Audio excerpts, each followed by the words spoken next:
शिवलिंग पर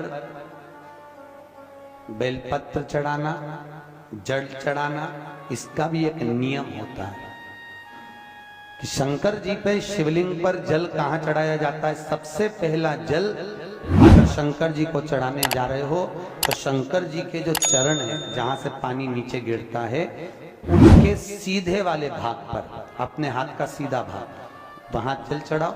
फिर जहां लेफ्ट भाग है वहां जल चढ़ाओ।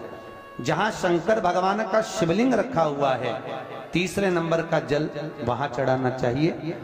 चौथे नंबर का जल भगवान शंकर के शिवलिंग पर चढ़ाना चाहिए।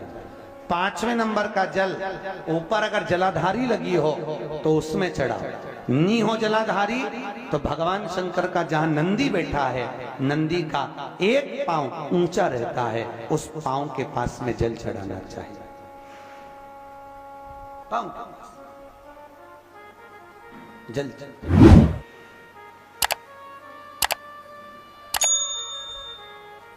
चरण के पास में ऐसे 5 स्थान दिए हैं जल चढ़ाने के लिए। शिव जी का स्नान कितनी चीजों से होता है? 5 चीजों से। पंचामृत, दूध, बोलते जाओ, दही, फिर घी, शहद, फिर शक्कर। ये 5 चीजों का प्रमाण क्या है? शास्त्र कहता है दूध चढ़ाने से घर में संतान की वृद्धि होती है। दही चढ़ाने से भगवान शिव के, अगर शिवलिंग पर हम दही चढ़ाते हैं, उससे परिवार में प्रेम बढ़ता है। क्या बढ़ता है? प्रेम। फिर घी चढ़ाने से हमारे घर से रोग दूर होता है। शहद चढ़ाने से, भगवान शंकर पर जो शहद चढ़ाया जाता है, वो चढ़ाने से घर में संपदा की वृद्धि होती है। और 5वें नंबर पर भगवान को शक्कर, खांड जो आप जानते होंगे, शक्कर आदि पिसी हुई चढ़ा देने से, शिव जी को चढ़ाने से हमारे घर के बच्चे जिद्दी नहीं होते। क्यों कहते हैं? जो बच्चा जिद्दपन करता हो, जो बच्चा जिद्दी रहता हो, तो क्यों कहते हैं कि अवधूतेश्वर महादेव का नाम लो और उसके हाथ में शक्कर की कटोरी देकर शंकर जी पे चढ़वा दो, बच्चा कभी जिद्दपन नहीं करता। अवधूतेश्वर महादेव का नाम लेकर सोमवार की अष्टमी के दिन चढ़ाया जाता है। सोमवार की अष्टमी को अवधूतेश्वर का नाम लेकर।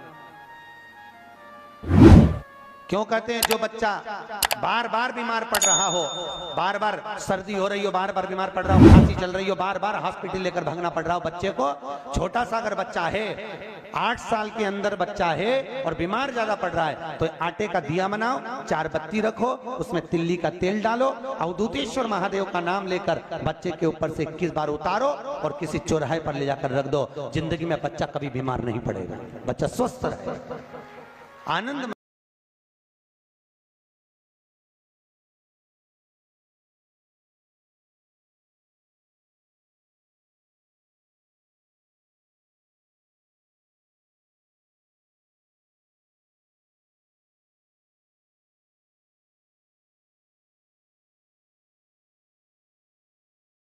निवेदन करता हूं, धन अपनी जगह पर पड़ा है। सबसे पहला है परिवार में सब स्वस्थ रहें, सर्वे भवन्तु सुखी। अगर घर में एक व्यक्ति बीमार पड़ा है ना, तो मन नहीं लगता परिवार का। लगता है कि मन, कोई घर में बीमार का। श्री शिवाय नमस्तुभ्यम। गुरु जी के उपाय और जानने के लिए हमारे चैनल को सब्सक्राइब जरूर करें। धन्यवाद।